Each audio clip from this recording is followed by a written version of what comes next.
Ok, rebonjour à toutes et à tous. Alors, dans cette vidéo, on va voir comment on fait de la cross-validation. Ok. Donc, pour cela, on va venir ici et du coup, on va rajouter des trucs. On va dire comment faire de la cross-validation. Ok. Pour faire de la cross-validation, on aura besoin d'importer un objet qui s'appelle crossValScore. D'accord? Du coup, qui va nous donner le score de nos entraînements. Alors, je vais juste prendre ma tablette, juste pour revenir sur quelque chose qu'on a vu. Alors, je clique là-dessus. Hop.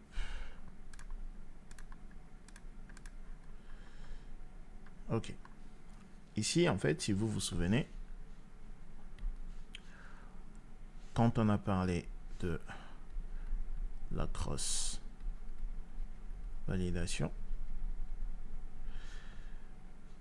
je vous avais dit que on va avoir... Ah, ça m'énerve cette tablette-là. Alors, je pense qu'il y a d'autres moyens de le faire. Je peux prendre ça. Voilà, c'est mieux comme ça. Très bien. Donc, ça va être notre... ouais. Donc, je vais prendre ça. Voilà. Donc, ça va être... Je peux tracer une ligne.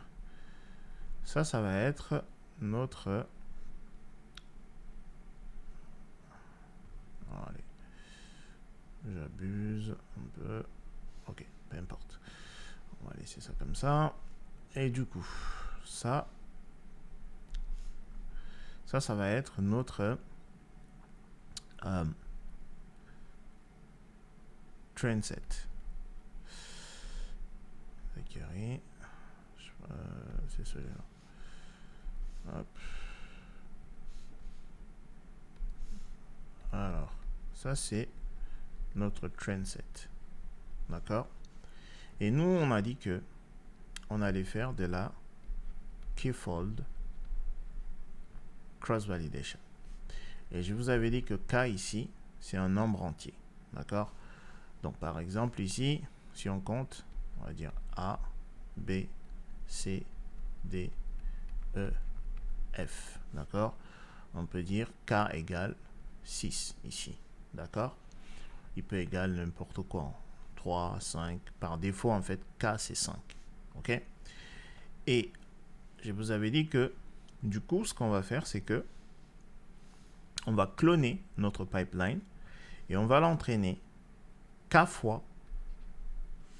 D'accord? On va entraîner, du coup, on entraîne notre pipeline K fois. D'accord? Et on va la tester, la valider K fois également. D'accord? Et si vous vous souvenez, je vous avais dit que ce qu'on va faire, c'est que on va, pour le clone 1, parce qu'on va cloner notre pipeline, K clone, d'accord? Donc 6 clones. Donc pour le clone 1, on va faire ceci, entraîner notre pipeline sur A, B, C, D et valider, tester avec F, et on va répéter le processus. Et cette fois-ci, on va entraîner sur A, B, C, D. Alors, on va faire ça. Clone 1. On va dire train. On va dire validation. Donc, le clone 1, on va faire pour le train A, B, C, D, E. Et pour la validation F, ça c'est le clone 1. Pour le clone 2, on va faire A, B, C, D, F. Et on va entraîner avec E, etc., etc. D'accord? Très bien. Donc, et je vous avais dit qu'une fois qu'on aura trouvé la meilleure pipeline, on va réentraîner, d'accord, notre pipeline sur l'ensemble des données avec les meilleurs hyperparamètres qu'on aura trouvés. D'accord? C'est ce qu'on va faire. Alors, du coup, je vais reposer ça ici. Je reprends mon clavier. Et du coup, maintenant, on retourne là. Je baisse ceci. Donc, on va dire from sklearn.model selection import cross val score. OK? Très bien. Donc, cross val score. Et on va importer également la kfold. C'est kfold. OK? Très bien. On exécute. Et donc, du coup, on va dire cross validation est égal à quoi? Kfold. Et ici, le nombre de splits, d'accord?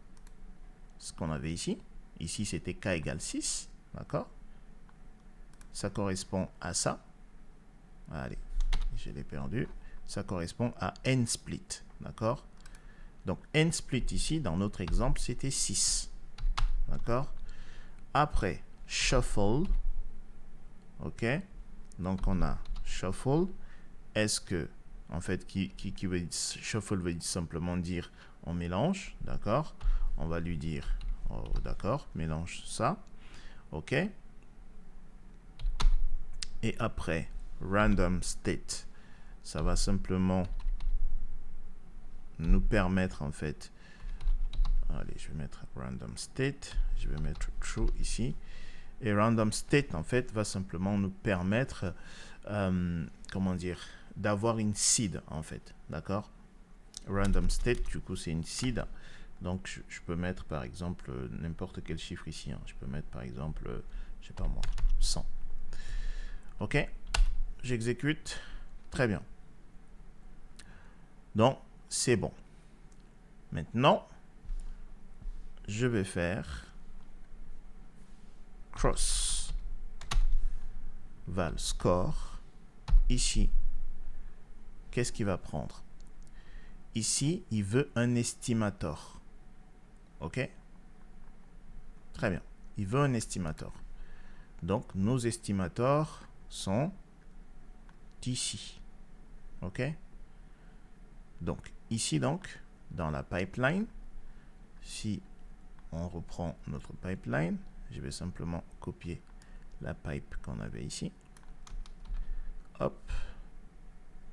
Et donc, ici, je vais rajouter, je vais remettre ma pipeline ici. Et du coup, on avait commencé avec Ridge. OK. Je prends la Ridge ici. Et on va voir si on a cette confirmation de ce qu'on avait là. J'exécute. OK. Donc, cette fois-ci, on commence à travailler avec la Ridge. Donc, ici, qu'est-ce qu'il m'a demandé? Il m'a demandé un estimator. Donc, l'estimator, ici, ça va être ma pipeline. OK? Donc, je lui donne mon pré-processing. Alors, il faut que je fasse attention. C'est Ridge ici. OK? Donc, je disais, donc, l'estimator, c'est la pipeline. D'accord? J'ai simplement enchaîné. Et après, qu'est-ce qu'il me demande d'autre? Donc, il veut X et Y. Donc, X et Y. D'accord. Après, qu'est-ce qu'il veut d'autre? Il veut le scoring. Il veut la cross-validation. La CV. Et ici, on a appelé cross-validation, notre scaffold. On met ça là. OK. CV égale à cross-validation. OK. Alors, ça veut simplement dire, oui, c'est normal. Je dois enlever ça. Sinon, il ne va pas aimer. Ce qui est normal. OK. Du coup, si on exécute,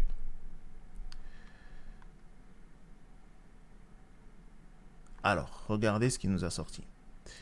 Il nous a sorti quoi? Bah, 6 scores. Regardez. 1, 2, 3, 4, 5, 6. C'est ce que je vous disais en fait. Pourquoi 6? Mais parce qu'il a entraîné K fois. Et K ici égale à 6. Ici. D'accord? Du coup, il nous retourne 6 scores. OK? Et ce que je vous avais dit également, c'est que lorsqu'on fait des splits, d'accord, on peut avoir un split favorable, un split neutre ou un split défavorable. Raison pour laquelle, en fait, la cross-validation, c'est la meilleure manière de chercher une meilleure pipeline. Pourquoi? Parce que nous, ce qu'on veut, c'est la moyenne de tout ceci. D'accord? Très bien. Donc, on voit que ici, il nous dit que le split, alors, pessimiste, d'accord, c'est le deuxième split. D'accord? Parce que on a 0,79. D'accord? On peut arrondir à 80. OK? Et le split optimiste, c'est 87, c'est celui-là. D'accord? Le cinquième. D'accord?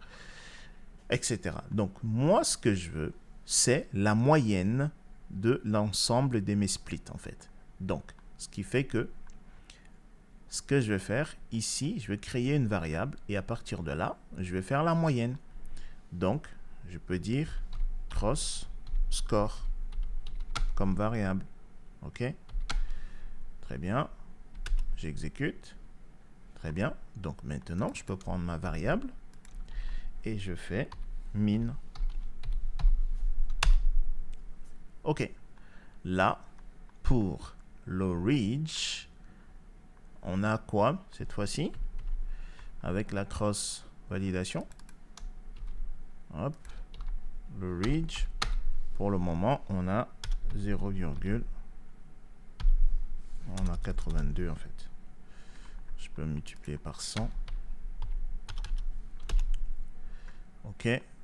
On est à 82, allez, on arrondit 71.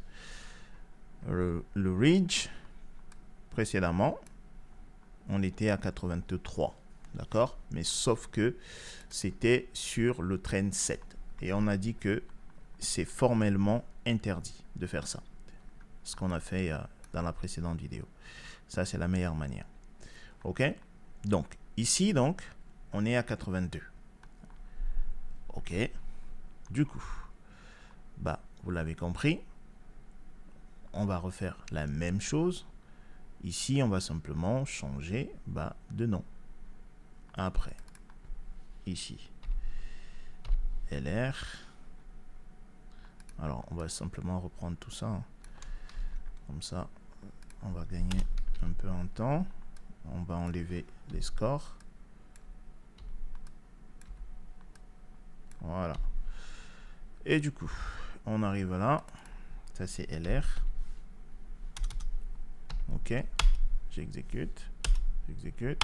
J'exécute. Je fais la moyenne. Et là, on a quoi comme moyenne?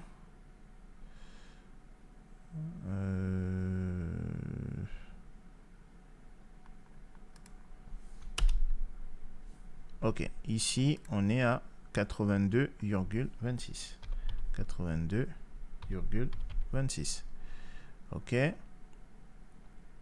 Après, on était à SVM. Donc, on remplace ici SVM. Et ici, c'était svm.svc. On exécute. OK. Donc, j'exécute ici. J'exécute là. Je calcule la moyenne. Et là, je suis à 83,28. J'arrondis. OK. Après, KNN. KNN. OK. J'exécute. OK. OK. Et on a le score. KNN me donne 79,12. OK. Et le petit dernier, celui qui était le best précédemment, on va voir. Et lui, c'était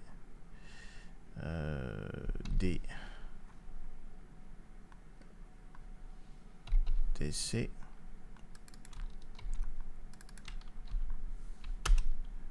OK. J'exécute. Voilà, j'exécute. J'ai le score. Vous voyez, là, avec la cross-validation, OK. Ici, on est à 77,10. OK. Très bien.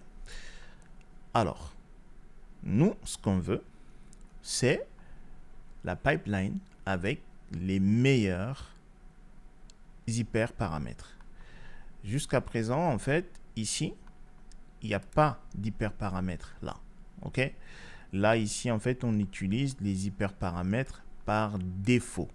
OK. Et du coup, ici également, on a ici, on a scoring. Le scoring ici par défaut, si je prends scoring, c'est accuracy par défaut. OK. Alors, du coup, c'était pas par parce que du coup là, ça a changé une fois que j'ai mis accuracy comme métrique ici. Ça, on verra ça un peu plus tard, les métriques. Donc ça, c'est la métrique en fait la plus utilisée lorsqu'on fait tout ce qui est classification. Là, on voit que j'ai mis la métrique, et ben là, ça a bougé. D'accord. Et là, c'est passé de 77 à 76,87. OK. Bon, très bien. Le fait est que nous, ce qu'on veut, c'est d'avoir l'algo. Parce que pour le moment, ici, bah, on partira plus sur SVM. OK. Bon. Mais ce qu'on veut, c'est l'algo avec les meilleurs hyperparamètres possibles. OK. Donc, comment est-ce qu'on va faire ça? Alors, jusqu'à là, c'est mieux. Ce qu'on a fait là, c'est mieux par rapport à ce qu'on a fait dans la précédente vidéo. Enfin, ce qu'on a fait dans la précédente vidéo, c'est interdit dans tous les cas. Donc, ça, on est sur le bon chemin. Maintenant, dans la prochaine vidéo, on va créer une grille d'hyperparamètres. D'accord? C'est comme ça, en fait, là, dans la prochaine vidéo, on va voir vraiment comment est-ce qu'on le fait réellement. D'accord? Très bien. Donc là, on va arrêter la vidéo parce que je pense qu'on est déjà vers 19 à 20 minutes. OK?